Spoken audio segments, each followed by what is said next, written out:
Roostertail Talk, a podcast dedicated to everything related to the sport we all love, hydroplane racing. I'm your host, David Newton, and it's time once again, so sit back, relax, and welcome to Roostertail Talk.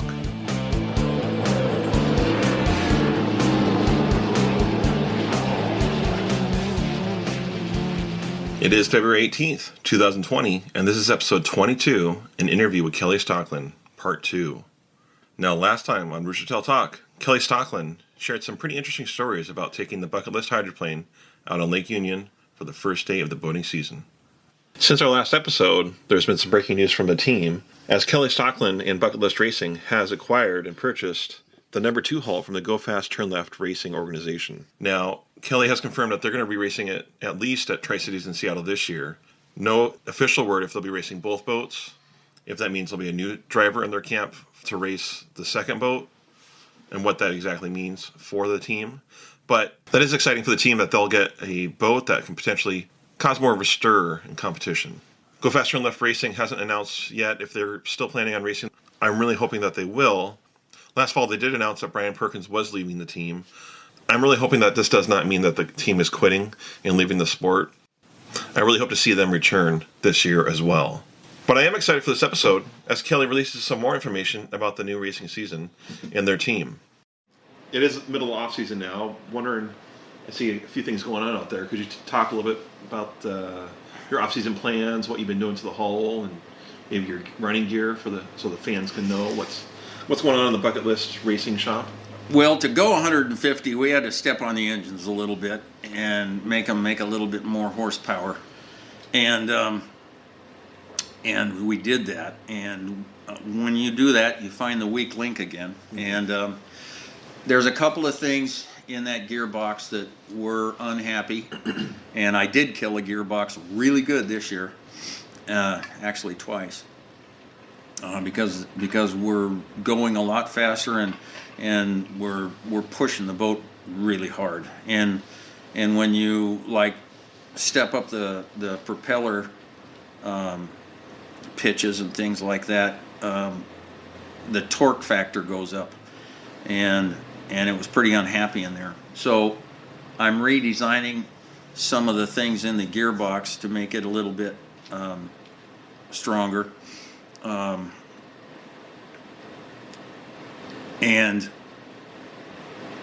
basically we're just doing maintenance. I mean, that boat didn't do much wrong this year that's fixable. I mean, It's small. If I could figure out how to make it 20% bigger all the way around everywhere, that would sure be a good thing. But, I mean, where do you start and how do you do that? Yeah. We put a bigger skid fin on it. We put a bigger rudder on it, and it made a lot of difference. But carrying it through the turns is really difficult with that boat. Yeah. So, pretty much more of the same. Yeah. I don't know that it's going to go much faster. You know, we might try and do a straightaway just to see how fast it will go. A straightaway or something, do a kilo or something. I don't know. We'll see. That'd be cool. Yeah. All right. Well, that'd be exciting to see. Yeah. Well, when we're looking around your shop, looks like you are making a lot of parts yourself, and I think you make a lot of the parts and machine a lot of the parts for it yourself, for the in-house and for the hydroplane. Can you talk a little bit about that?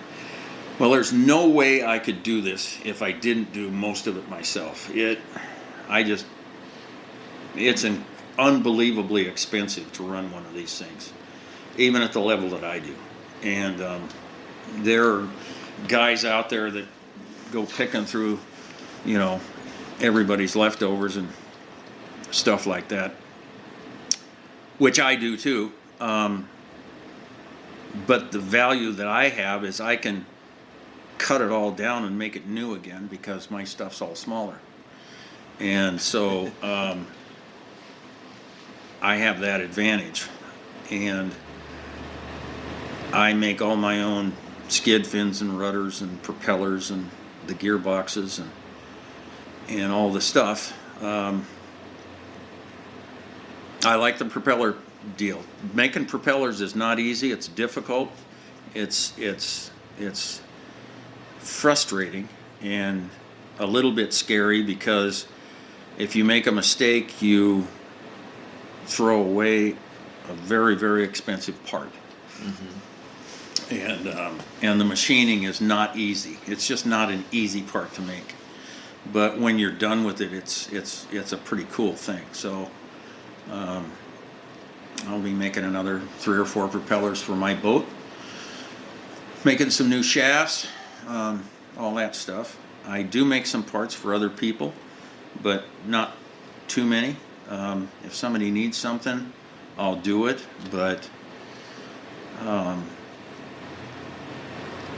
don't know. Not a lot of people come to me looking for stuff, and that's okay because there's no money in it. You know, if I charged what I had to charge, if I charged shop rate for what I had to make, they would not be happy with me. So it's okay. Most of the stuff I make for myself because I have to. I can't afford not to. So. Well, yeah, looking at that machine you use to build the props and cut them down and get them to the finished product is pretty impressive. And you've been doing this for a good number of years. I believe you said you did this with Dave Villawak I started out machining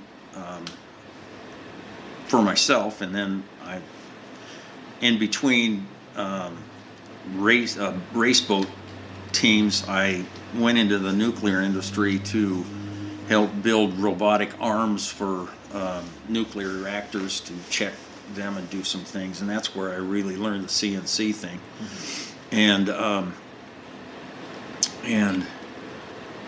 about 1997, 96, somewhere in there, Dave called me up and he said, "I'm going to work for Bernie. Do you want to go to work in the machine shop?" And I said, "Well, I'm not going to quit my nuclear job, but I'll do it at night." And so we started making propellers and stuff for the Budweiser project, and that was a pretty successful thing. It was difficult to learn. Learning how to machine a propeller is difficult. There was a guy named Rich Timfachuk who had some experience doing that, and he showed me the ropes to get me started a little bit. And over the years, I've learned a few things on my own, and the design piece of that was one part, and that's where Dave and a couple of other guys that he was involved with did it. But actually being able to machine them predictably and efficiently was a whole nother process. How do you actually make this thing? And it took a while to figure out how to do it, and we've got it down pretty good now. I should have been doing it for a long time. But it's still difficult. It's just not easy to do. The material's hard, and there's a lot of it. And the cutters, they don't like what you're trying to ask them to do and stuff. So, So, anyway. Well, I'm just curious, how many props do you think you've made over the years? If you've been doing it since '97. Gosh, that's a good question. It's about 23 years then, give or take. At one point in time, Budweiser had a 40 propeller inventory. That's a lot of propellers. Yes. Now, a lot of those were retired, experiments that didn't work, and stuff like that. But I counted 40 one time. Yeah. So I don't know. I might have made certainly more than that. I don't know, 100? 100 props, yeah. Maybe. You probably don't even want to think about the hours that you spent making those then. No, and they weren't all unlimited propellers. I made Grand Prix propellers. I made some propellers for the flat bottoms. I made a lot of propellers for flat bottoms. We keep those. Those are our propellers. Yeah. And for our runabout project. And I really don't build. I don't know. I think I'm going to build probably 8, maybe 10 propellers this spring. I think we ordered. Well, this year. It won't be this spring now. They ordered way too late, just like always.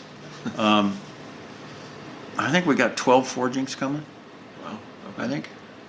And I'm keeping 4 of them for myself. I'm going to new propellers instead of fixing up old ones. Yeah. And then there's a couple of other unlimited guys that want them. And we're making some for some of our other guys. So. Okay. Yep. Well, that'll keep you busy right there. That's enough. Oh, man. Yeah, I know. Well, just thinking about your team, the title, Bucket List Racing, I've always wondered, where did you come up with that title to name your organization? Well, that was one of the things that I had to do was I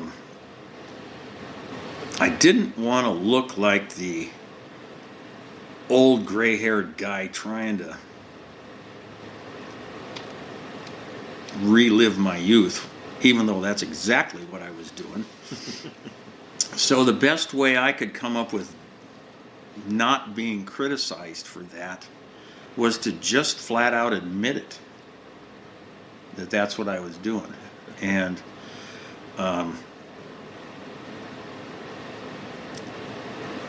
the movie Bucket List.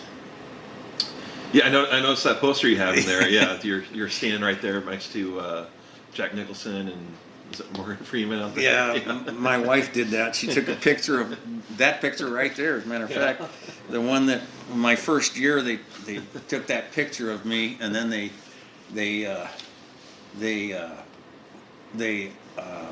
photoshopped it quite a bit. My teeth are a lot whiter in that picture, and there's a whole bunch of stuff in that picture that's not reality. Eyes are a whole bunch bluer.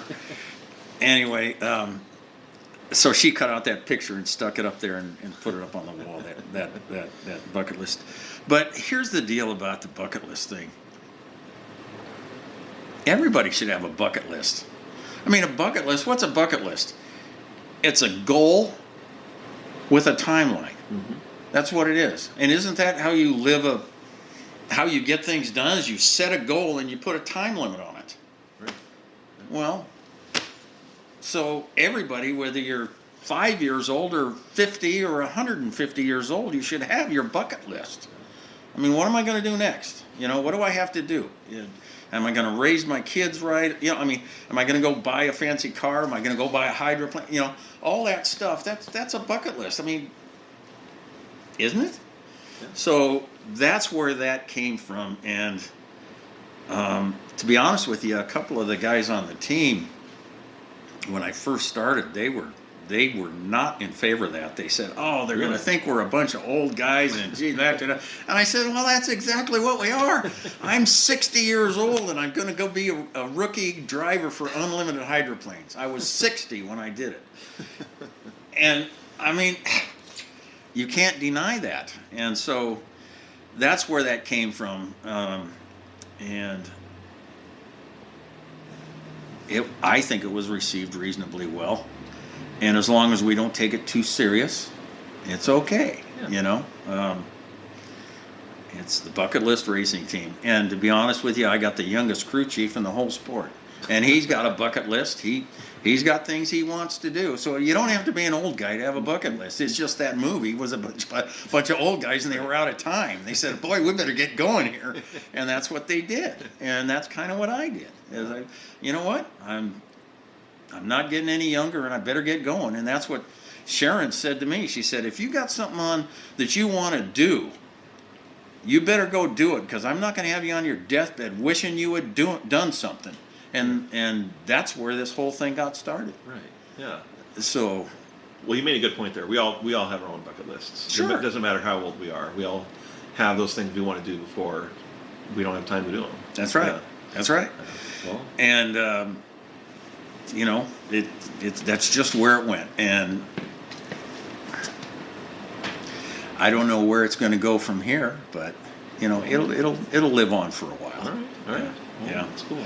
Well, that's part of your appeal of your team. you're honest about it, and you do some rather unique things. I think a lot of people love it for those reasons. Well, you just talked about racing. You raced for a number of years before you let Dustin take over.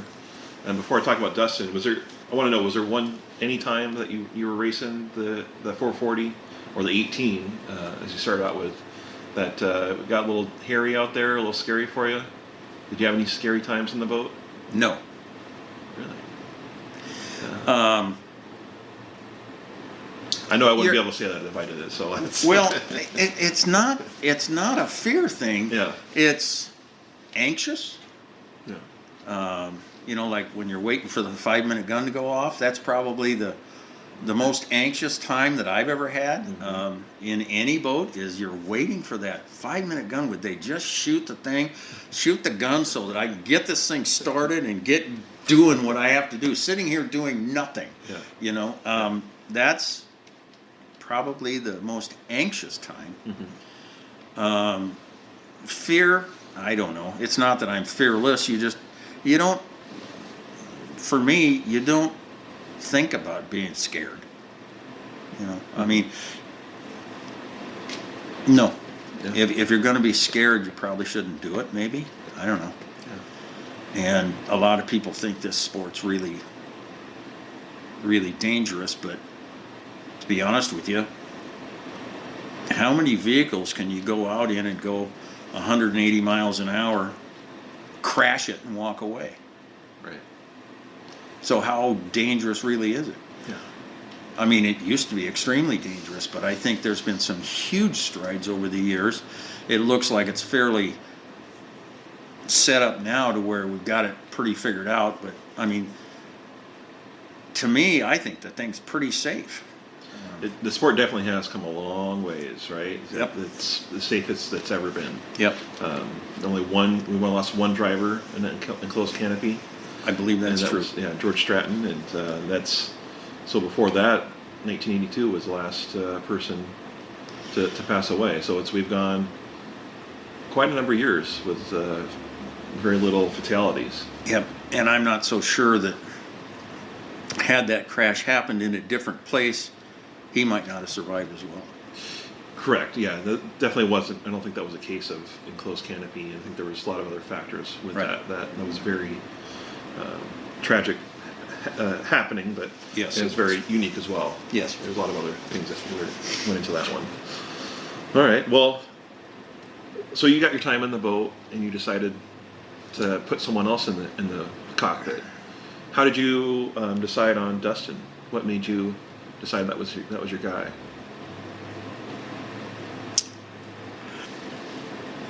Dustin is probably the most truthful and mature boat racers that I've known. And what I mean by mature is he's patient.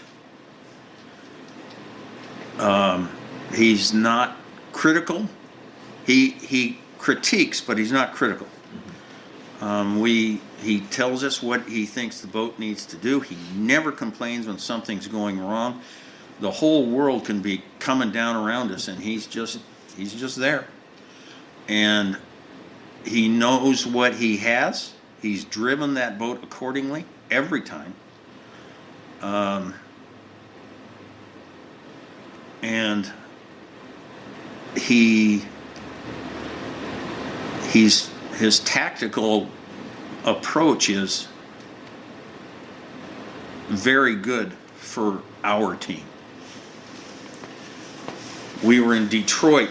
An example is we were in Detroit at the Gold Cup, and he comes over to me in the morning and says, "Everybody's a little antsy. What do you think we should do?" And I go, "Well, last time I checked, you were the driver." And he says, "Well, I'm just going to kind of see how things go, but I'm going to make sure that I stay out of people's way because I think there's going to be some mistakes made and you just never know what'll happen." Mm-hmm. The next 2 heats that were run, the only boat that did not jump the gun was us. And we won that heat. The heat before that, everybody jumped the gun or something, I believe, if I remember correctly. And we had our first heat victory. In competition, we had a couple of victories where we were just the last boat running. But that was kind of fun to have that happen. And that's a classic of who he was. He is who he is. When we talk about what we're going to do, it doesn't look like we do much different. We always take the outside. We always do that. Well, we're doing other things as well. And again, like I say, first and foremost, we do not want to hamper someone's opportunity for victory.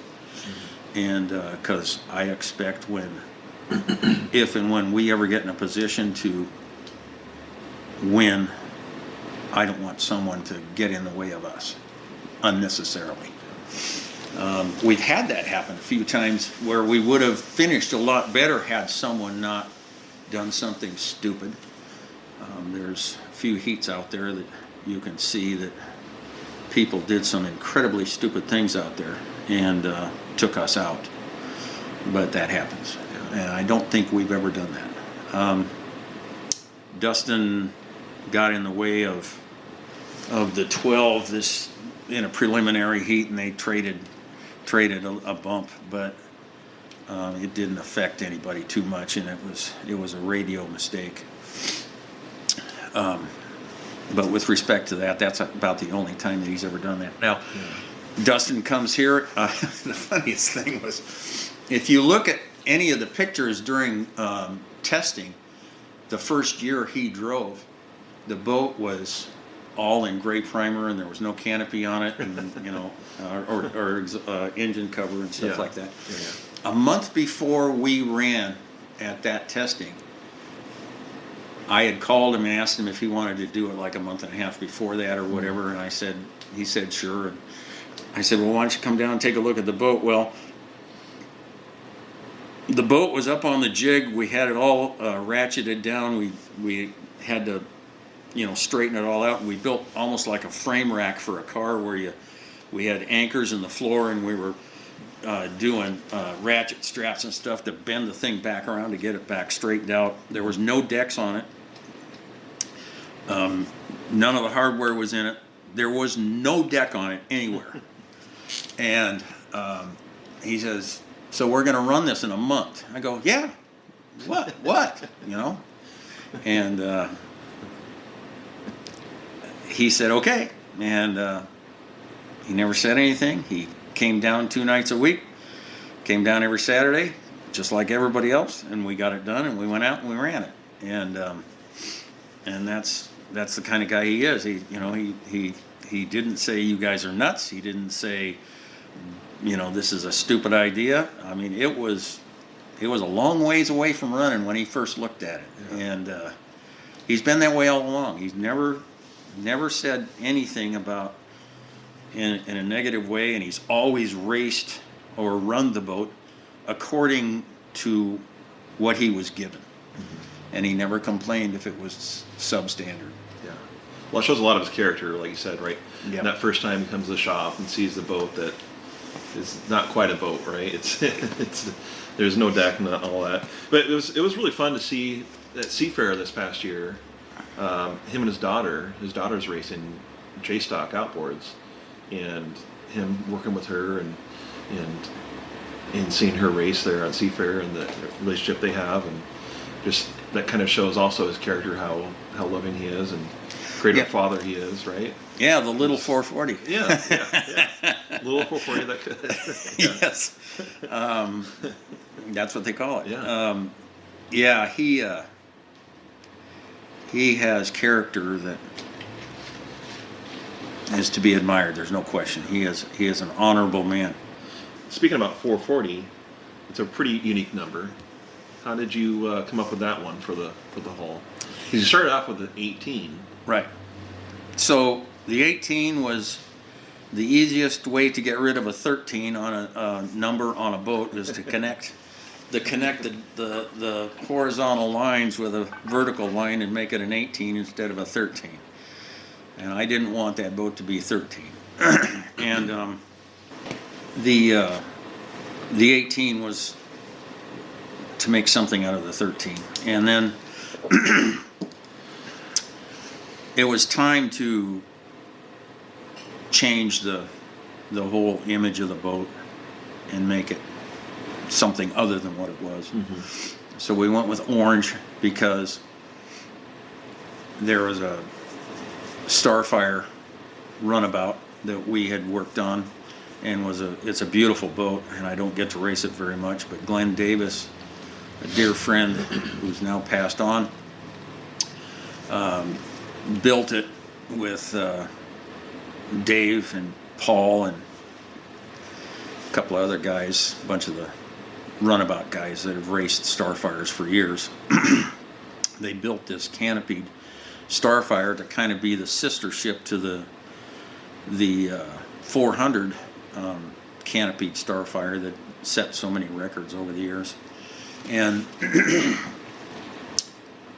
so in their tradition of the way we used to run two boat teams was one boat was the negative of the other. So the yellow boat with orange trim was one boat, so the other boat would be orange with yellow trim.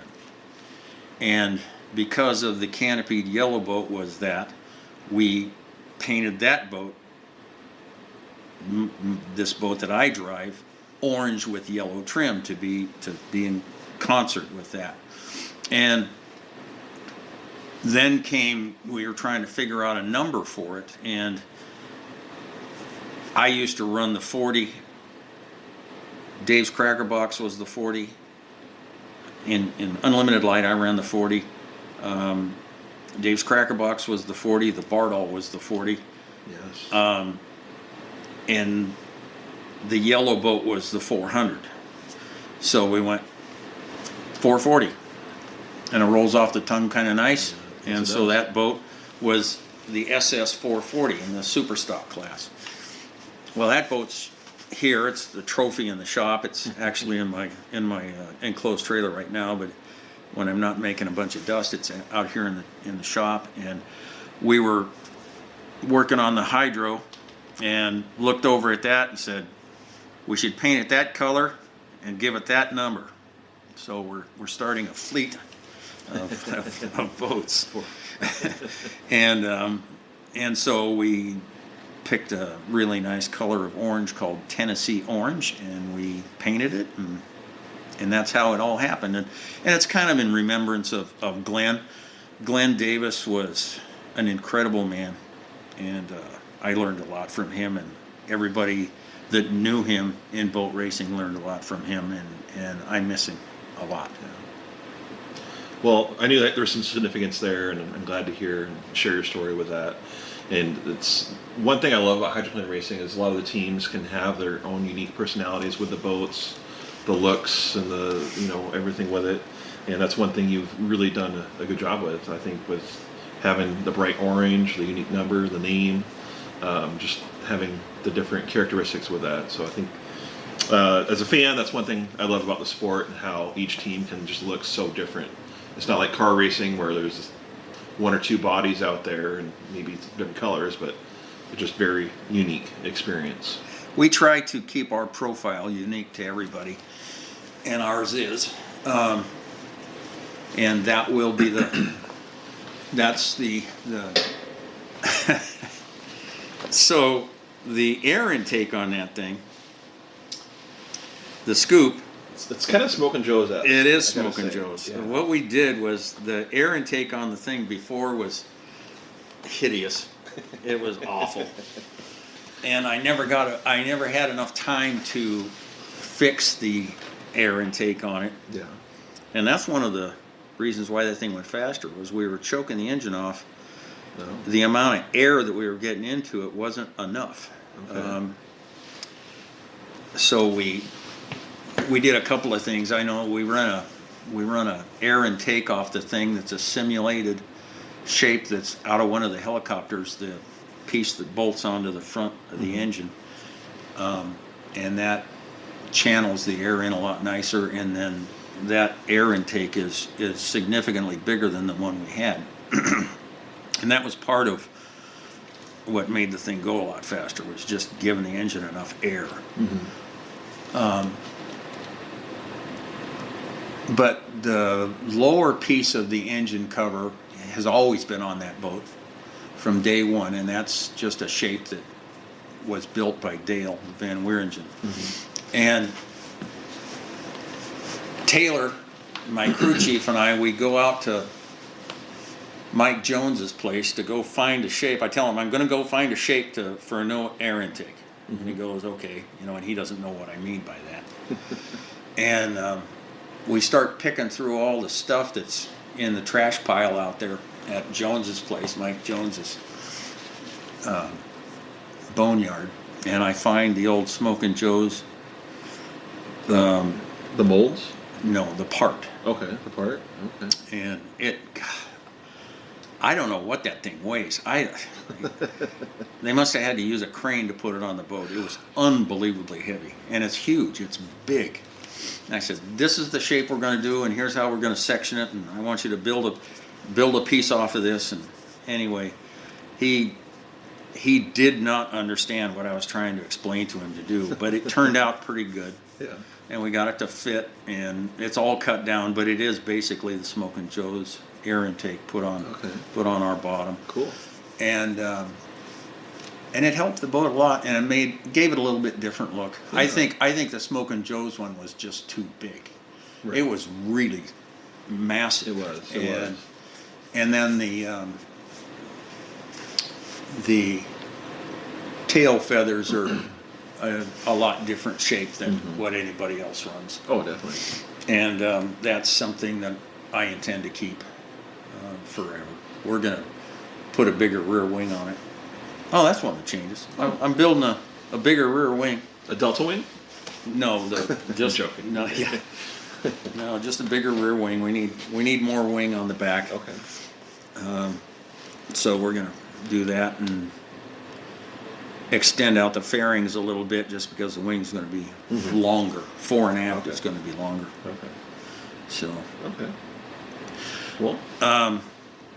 Other than that, it's just kind of making parts. Thus concludes part 2 of the Kelly Stocklin interview. Next week, we will conclude the interview trilogy with talk about H1, Kelly's involvement with the organization, and Kelly's thoughts on the future of the sport. Make sure you come back next week to listen to our next episode. We release new episodes every Tuesday at 5 a.m. Pacific Standard Time. Also, don't forget to hit that subscribe button on your podcast player, as well as rate and review your experience. For more updates on Hydro News, check us out on social media. We're on the major players, Facebook, Twitter, and Instagram. Roostertail Talk is also online with our website, www.roostertailtalk.com. On the website, you can sign up for an email subscription list to get notifications on upcoming episodes, Hydro News, podcast updates, and much, much more.